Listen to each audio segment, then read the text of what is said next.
স্বাগত জানাচ্ছি বিশ্ব সংবাদে। চলুন দেখে আসি আজকের গুরুত্বপূর্ণ হেডলাইনগুলি। বিশ্বে ক্রমেই বেড়েই চলেছে হেপাটাইটিসের থাবা। দৈনিক মৃত্যু ৩,৫০০-এরও বেশি। সতর্ক জারি করল WHO, ওয়ার্ল্ড হেলথ অর্গানাইজেশন। 2024-এ WHOর রিপোর্টে জানা গিয়েছে প্রতি বছর 13 লাখের বেশি এই রোগে মৃত্যু হচ্ছে মানুষের। প্রয়াত হলেন নোবেলজয়ী বিজ্ঞানী পিটার হিগস। বোসন তথা ঈশ্বর কণার আবিষ্কার করেছিলেন তিনি। স্কটল্যান্ডের রাজধানীতে নিজের বাসভবনে শেষ নিঃশ্বাস ত্যাগ করেন। বয়স হয়েছিল 94 বছর। মঙ্গলবার সকালে হংকংয়ের একটি ভবনে অগ্নিকাণ্ডে কমপক্ষে 5 জন নিহত হয় এবং 11 জন আহত হয়। বিশ্ববাসীকে ঈদের শুভেচ্ছা বাইডেন হ্যারিস প্রশাসনের। শুভেচ্ছা বার্তা পোস্ট হোয়াইট হাউসের তরফ থেকে। রক্তপাত ও দুর্ভোগ অসহনীয়, বড় বার্তা ঋষি সুনকের। ইসরায়েল এবং গাজা সংঘর্ষ নিয়ে বিশেষ মন্তব্য করেছেন ঋষি সুনক। আবার গাজায় ইসরায়েলি হামলা। গাজার মধ্যাঞ্চলীয় নুসেইরাত শরণার্থী শিবিরের আল জাওয়াইদা এলাকার একটি বাড়িতে ইসরায়েলি হামলায় 4 শিশুসহ অন্তত 10 জন ফিলিস্তিনি নিহত হয়েছে। দেশে ফের ক্ষেপণাস্ত্রের আঘাত, ধ্বংস করা হল প্রতিরক্ষা বাহিনী। সাউদার্ন ডিফেন্স ফোর্স জানিয়েছে ইউক্রেনের ওডেসা অঞ্চলে ক্ষেপণাস্ত্র দ্বারা আঘাত করা হয়েছে। সম্ভবত X-59 দ্বারা আঘাত করা হয়েছে। আমেরিকার প্রেসিডেন্ট জো বাইডেনের সতর্কতা বাণী উপেক্ষা করে গাজা ভূখণ্ডের দক্ষিণতম শহরে রাফায় স্থলপথে সেনা অভিযানের প্রস্তুতি শুরু করে দিল ইসরায়েল। কাশ্মীর ইস্যুতে ভারতের পাশে সৌদি আরব। পাকিস্তানের প্রধানমন্ত্রী শাহবাজ শরীফকে কথা শোনালেন ক্রাউন প্রিন্স মোহাম্মদ বিন সালমান। যৌন হয়রানি শুধুমাত্র মানুষের ওপরই হচ্ছে না। এইরকম মূর্তিগুলো জার্মানির বিভিন্ন জায়গায় রাখা ছিল। সেখানে দেখা যাচ্ছে মূর্তির উপরও মানুষের স্বভাব এখনো বদলালো না। বাংলাদেশে ঈদ উপলক্ষে বাসে উপচে পড়া ভিড়। টিকিটের দাম বেশি চাওয়ায় ড্রাইভার কন্ডাক্টরকে পিটিয়ে মারল যাত্রীরা। মার্কিন সামরিক অভাবে ইউক্রেনের প্রেসিডেন্ট ভ্লাদিমির জেলেনস্কি রাশিয়ার জয়ের আশঙ্কা দেখছেন। তার মতে মার্কিন কংগ্রেস সেই সহায়তা প্যাকেজ অনুমোদন না করলে রাশিয়া আরও জমি দখল করতে পারে। যুদ্ধক্ষেত্রে গোলা বারুদ ও অস্ত্রের অভাবে ইউক্রেন পরাজয়ের মুখ দেখতে পারে বলে মনে করেন প্রেসিডেন্ট জেলেনস্কি। গত 7 জানুয়ারি বাংলাদেশে অনুষ্ঠিত হয়েছিল দ্বাদশ জাতীয় নির্বাচন। এই ভোট প্রক্রিয়ায় হাসিনা সরকারের বিরুদ্ধে একগুচ্ছ অভিযোগ ছিল বিএনপির। দমন পীড়নের মাধ্যমে ভোট করা হচ্ছে বলে অভিযোগ করেছে। এই দাবি তুলে আমেরিকা সহ পশ্চিমের নানা দেশে নালিশ জানিয়েছিল খালেদা জিয়ার দল। কিন্তু পশ্চিমী দুনিয়া বা আমেরিকা সেগুলো কানই দেয়নি। তার পরিপ্রেক্ষিতে বলা হচ্ছে যে ভারতের চাপে হয়তো বাংলাদেশে মার্কিন রাষ্ট্রদূত গা ঢাকা দিয়েছে। মার্কিন মুলুকে 1 সপ্তাহের মধ্যেই দ্বিতীয় ভারতীয় ছাত্রের দেহ উদ্ধার হয়েছে। জম্বির কবলে আস্ত একটি দেশ। কবর থেকে চুরি যাচ্ছে মৃতদেহ। জরুরি অবস্থা জারি করা হয়েছে আফ্রিকার দেশ সাইরা লিওনে। মঙ্গলবার বিকালে ইন্দোনেশিয়ায় ফের ভূমিকম্প। ঘরবাড়ি ছেড়ে রাস্তায় আতঙ্কিত মানুষজন। রিক্টার স্কেলে মাত্রা ছিল 6.6। বাংলাদেশে এর আগে কখনো ভুয়ো সেনাকর্তা, কখনো আবার রাজনৈতিক নেতা, এরকম বিভিন্ন লোকই বিভিন্ন কর্মকাণ্ড করেছিল। এবার মাদ্রাসার একজন শিক্ষক 211 জন তরুণীর সঙ্গে এক্স চ্যাটে ধরা পড়ল। বর্তমানে তিনি জেল হেফাজতে। এই মাদ্রাসা শিক্ষক এইরকম কর্মকাণ্ড করত ফেসবুকে ভুয়ো অ্যাকাউন্ট খুলে।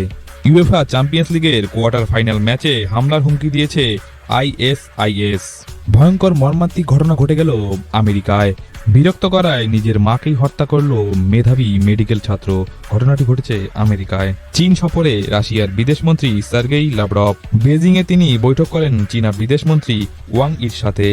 দুদেশের সম্পর্ক বেনজির পর্যায়ে পৌঁছেছে জানিয়ে বন্ধু চীনের প্রশংসায় পঞ্চমুখ লাভরভ। অরুণাচল প্রদেশের নামসাইয়ের এক জনসভায় ভাষণ দিতে গিয়ে প্রতিরক্ষামন্ত্রী রাজনাথ সিং বলেন, চীন অরুণাচল প্রদেশের 3টি জায়গার নাম পরিবর্তন করেছে এবং তাদের ওয়েবসাইটে সেটি পোস্ট করেছে। আমি আমার প্রতিবেশী ইউকে বলতে চাই যে যদি চীনের কোনো জায়গার নাম আমি পরিবর্তন করে দিই, সেটা কি আমার এলাকা হয়ে যাবে?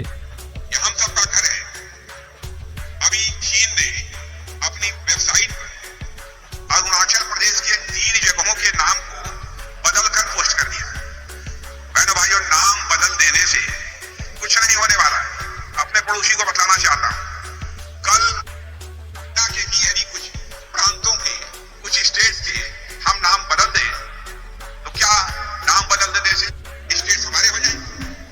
इस गफलत में चाइना को नहीं रहना चाहिए।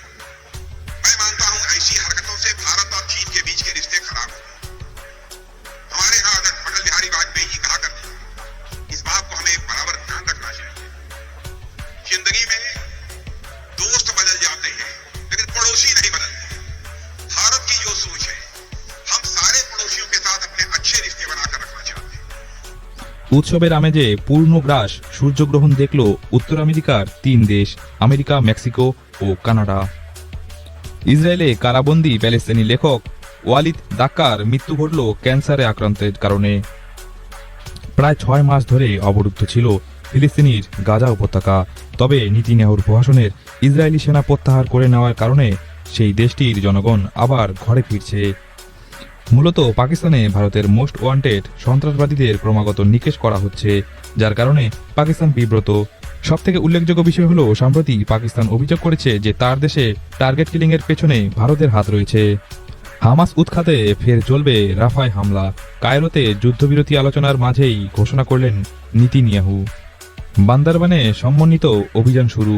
কেএনএফ অর্থাৎ কুকি চিন ন্যাশনাল ফ্রন্টের শীর্ষ নেতা চেওসিন বমকে গ্রেপ্তার করা হয়েছে। আবাসন, শ্রম, সীমান্ত সুরক্ষা আইন লঙ্ঘনের অভিযোগে সৌদি আরবে এক সপ্তাহে 21,000-এরও বেশি প্রবাসীকে গ্রেপ্তার করা হয়েছে।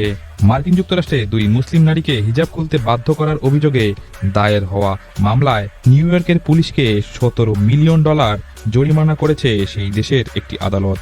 বিরাট কোহলিকে আসন্ন টি-20 বিশ্বকাপে ভারতীয় দলে রাখার কোনো প্রয়োজন নেই বলে জানিয়ে দিলেন প্রাক্তন ক্রিকেটার মাইকেল ভন। সোমবার কানাডার দক্ষিণ এডমন্টে বন্দুকধারীর গুলিতে ভারতীয় বংশোদ্ভূত এক ব্যক্তিসহ 2 জন নিহত হয়েছে। বিদেশের মাটিতে, বিশেষত পাকিস্তানে বেছে বেছে জঙ্গিদের নিকেশ করছে ভারত। চাঞ্চল্যকর এই রিপোর্ট প্রকাশ করেছে ব্রিটিশ সংবাদ মাধ্যম দ্য গার্ডিয়ান। হামাসের সঙ্গে যুদ্ধে ভারত সবসময় পাশে থেকেছে। মোদিকে ধন্যবাদ ইসরায়েলের। এবার রোবট ট্যাক্সি বাজারে আনছে ইলন মাস্ক। মন্দার কবলে ব্রিটেন। বিলাসবহুল পোশাক কোম্পানি ট্রেড বেকার বন্ধ করেছে 15টি দোকান। বিশ্বের প্রতিদিনের গুরুত্বপূর্ণ খবরের হেডলাইন্স দেখতে সাবস্ক্রাইব করুন বিশ্ব সংবাদ এবং শেয়ার করুন প্রিয়জনদের সাথে। ধন্যবাদ।